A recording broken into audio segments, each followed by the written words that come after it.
Good afternoon, everybody. Beautiful day we're having here. I want to take a second and say thank you to Chancellor Blank, faculty, family, friends, parents, and of course, you, the 2020 graduates. It's a privilege and honor to stand before you today.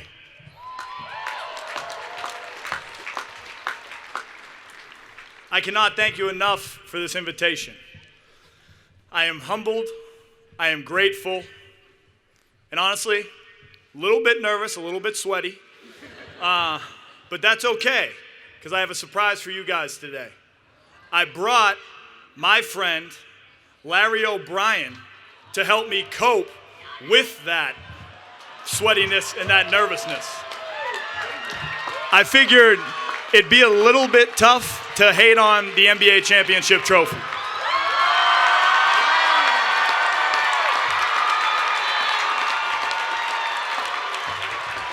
Bucks in six, Bucks in six, Bucks in six.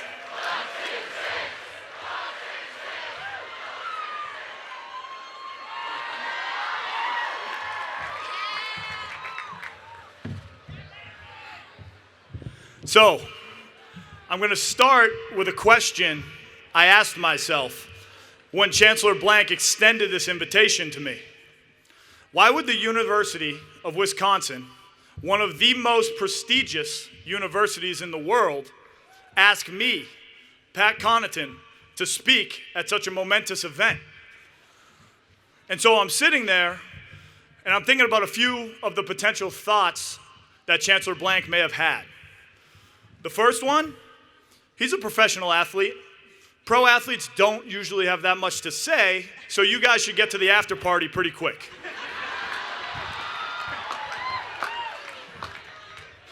The second one, he is from Boston, has a loud voice, probably has one of those funny Bostonian accents, so no one should fall asleep. The third one, as was alluded to earlier, he's a graduate of Notre Dame, and hold on, wait for it. He's a graduate of Notre Dame, and they are on our football schedule this year, so it may be a competitive advantage if we start some psychological warfare the week before the event. Or the fourth one I came to mind was the Milwaukee Bucks did just win a world championship, so this may be the only opportunity we have to get the trophy to campus. But in all seriousness, whatever the reason may be, they say there's some truth to every joke, right? But I believe one of the reasons I was asked to speak to you here today was because I'm fortunate to have the privilege to work alongside superheroes. I am fortunate that on a daily basis, I can learn from these superheroes. They are literally superhuman at what they do.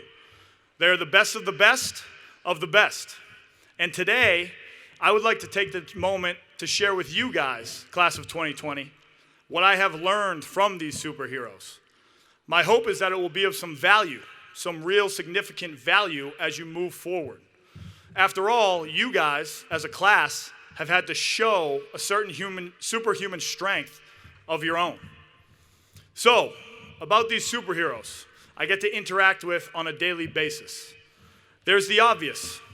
They're towering figures who leap with impossible ease, who fly down the court with blinding speed, and whose mental makeup allows them to stare down the most pressure-packed situations with a sense of icy calm. But what distinguishes these superheroes from the rest isn't so obvious. You've all seen different MVPs in professional sports. We have 3 of them right here in Wisconsin. Giannis, Christian Yelich, Aaron Rodgers. So you guys have probably seen their superhuman abilities up close. I get to interact with one of them on a daily basis, and I've been able to witness what makes him a superhero. In the weight room, on the practice court, in his recovery routine, through his pregame focus, in his friendships, and who he is as a family man. being surrounded by Giannis and other superheroes across the NBA, I am reminded every single day that there will always be people stronger than me, faster than me, and better than me. There will always be people who can do things that I cannot do. When you're striving to be your best amongst the best, there is a constant feeling of discomfort, of self-consciousness, and a fear of mediocrity that may make you shy away from. But early on in my career, I learned that those were the exact people that I wanted to be around. I needed to be around. The ones who were doing what seemed impossible and in the process, challenging me to be better. Challenging me to be comfortable with being uncomfortable every damn day. So here's some questions I want to ask you to think during this speech. Who's somebody that really challenges you? Who's another person that really challenges you? Who's somebody that's perceived to be better than you at a certain skill? Who's another? Do you admire these people or do you envy them? Do you interact with these people or do you shy away from them? Our lives are an endless carousel of decisions. But what's influencing your decisions? Is it desire or is it fear? I've learned the fear of failing does not resonate with these superheroes. They thrive off pressure. They take adversity in stride. They regret nothing and learn from everything. For it's not about avoiding regret. It's about savoring the moments in which you were able to maximize your talents. Those are the moments worth building on. My goal is to help you think more critically about your dreams and how you plan on achieving them. At a young age, like any young athlete, I had dreams, goals, aspirations. My father taught me the importance of hard work, time management, and accountability. That the outcomes of my goals had a cost, and time was that cost. We all have the same 24 hours in a day. How we utilize those 24 hours will directly relate to what you're able to accomplish. Growing up, I had two major goals, a short-term goal and a long-term goal. My short-term goal, I was in 6th grade. I read a Sports Illustrated for Kids article on Vince Carter and how he was able to dunk by the time he was in 8th grade. I was obsessed with dunking on my mini hoop in the basement. So I told my dad I wanted to be able to dunk on a 10-foot rim by the time I graduated 8th grade. The problem? My physique was equivalent to that of a marshmallow. I was about 5'6", and I kind of looked like the Pillsbury Doughboy. My father bought me a weight vest, and he said how I used or did not use that weight vest over the next 2 years would determine the outcome of my goal. It was about the decisions I made when I was tired, when it didn't seem like there was any progress from the week before, when my friends were going to the park, and the consistency in which I made those decisions. My first dunk, April 21st of my 8th grade year. And I remember that feeling like it was yesterday. My long-term goal was something that I wished for when I blew the candles out every year on my birthday. It was the dream to be drafted in 2 professional sports, the MLB and the NBA. And I can tell you all of the stories about being cut by all-star teams in middle school, working out for 8 hours a day in high school, and being laughed at by NBA scouts in college. But there was one that aligns well with what I want you to remember from today, because not everybody is going to believe in you. I had just thrown a no-hitter my senior year of high school. And after the game, my athletic director stopped me to make an introduction. It was a local guy whose son was somewhat of a legend in my area. He was playing at Fenway Park that night for the Washington Nationals. His father was friends with our athletic director, who mentioned I had a dream of someday being a pro athlete. And at this time, if there was even a sliver of a chance of me becoming a pro, everybody, and I mean everybody, was sure it was going to be baseball. After seeing my performance alongside about 20 MLB scouts who were there, he was kind enough to stick around and give me some words of wisdom. Those words, 90 straight minutes of how dumb it was to play 2 sports in college. That it would be the most detrimental thing I could do for my chances of becoming a professional athlete. He actually predicted it would ruin my collegiate career as well. But I learned something that day, something that might be a little bit different than what you may think after hearing a story like that. I learned that treating somebody with kindness and respect, even when you vehemently disagree with what they're saying, is a skill that you must have in today's day and age. Because there's opinions, and their opinions specifically, those who don't believe in you, have absolutely no effect on what you can accomplish unless you let them. And what I learned after accomplishing something as far-fetched as dunking, at least for 12-year-old Pat, who had just finished his 3rd Twinkie. Never say never, because limits, much like fears, are often just an illusion of our imagination. And what's funny about that particular quote I just mentioned, I saw it the first day I stepped into an NBA facility printed on the wall. And I quickly realized every last one of the 450 NBA players had a similar, if not more impressive, story than I had. So to bring it back to the superheroes I referenced, what separates them if hard work, time management, and accountability are a given?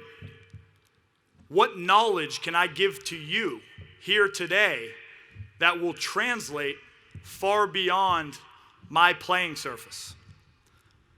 It's their mentality. Their goals are mapped out. They know what they are striving to accomplish, and they work backwards to figure out the skills they'll need to get there. They aren't just working hard, they are working hard on specific areas of their craft. They stay in the present. Our minds are a binary thing. It's impossible to think of 2 things at the exact same time. Go ahead, try it.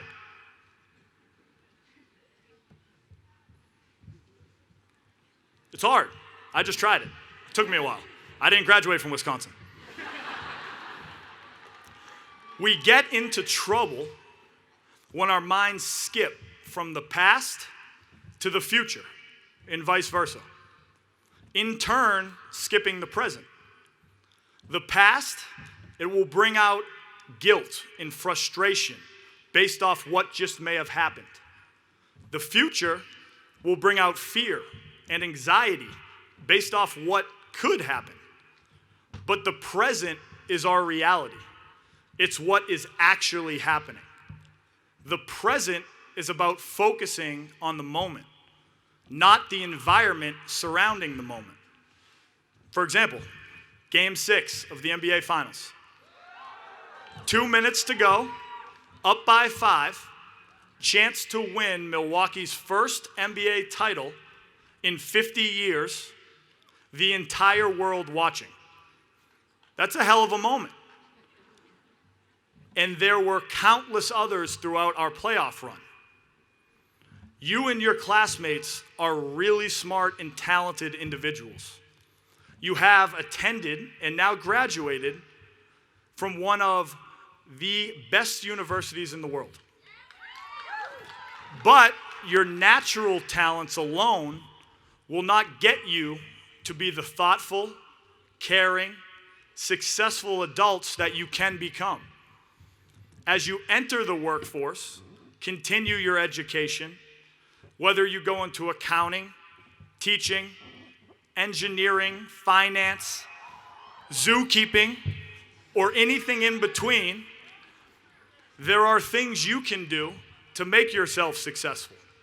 Things that will make your world a better place. It starts with the hard work 12-year-old Pat grew to love.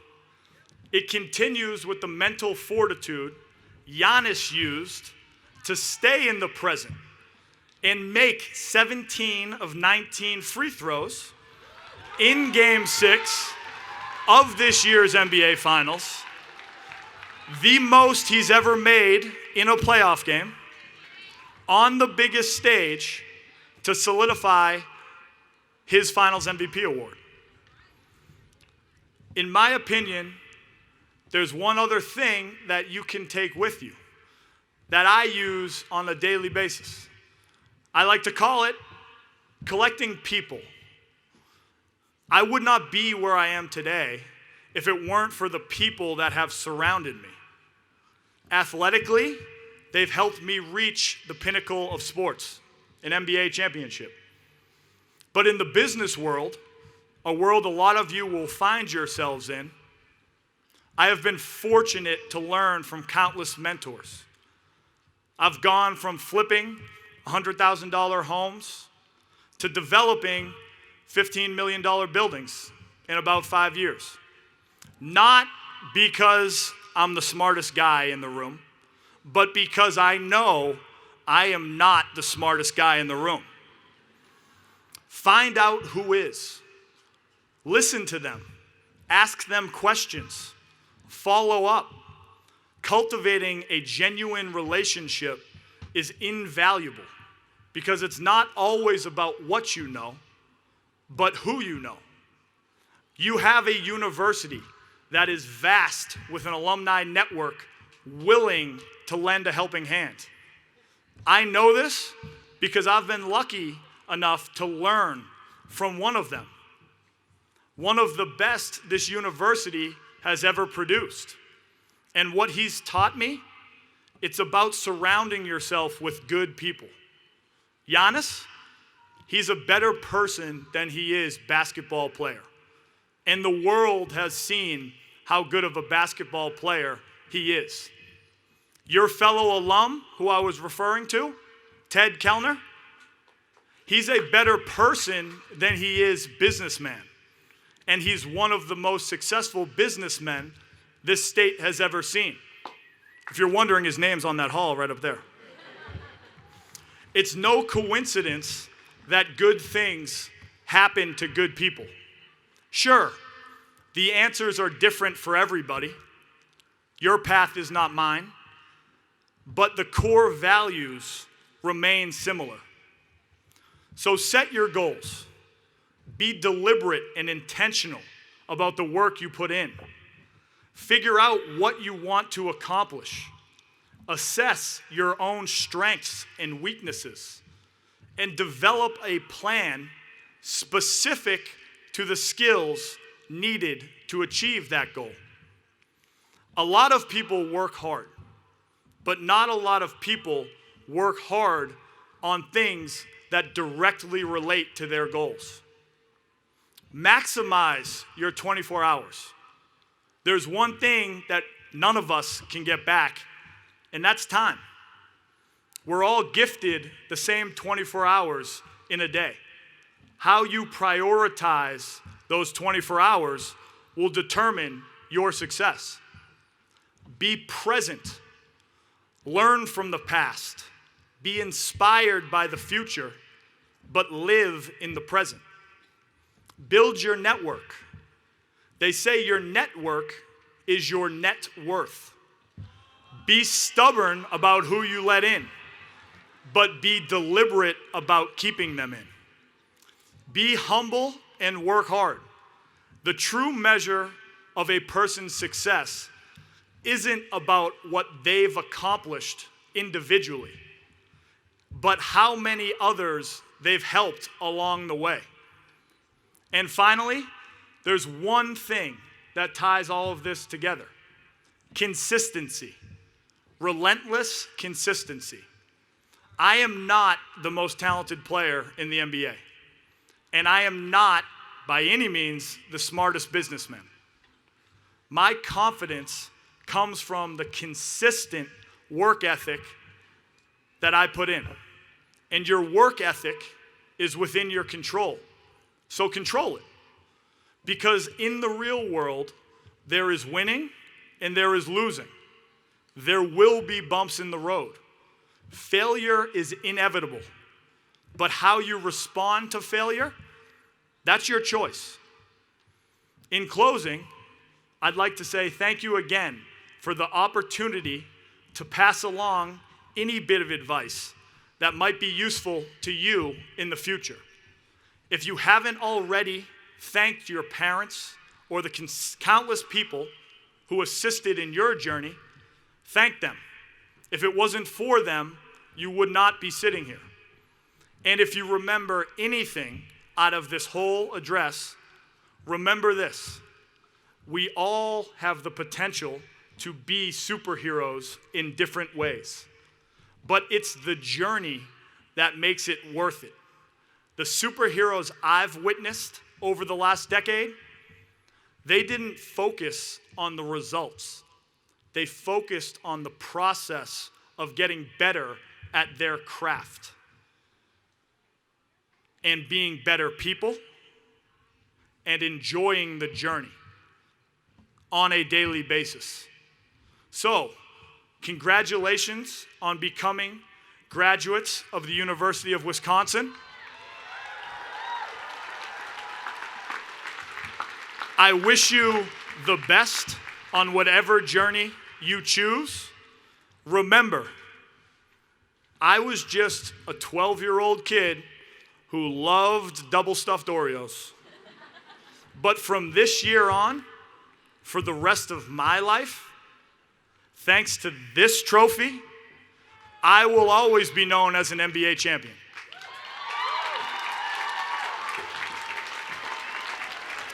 I'm excited to see what you all accomplish. And although I may be on another sideline next weekend, go Badgers.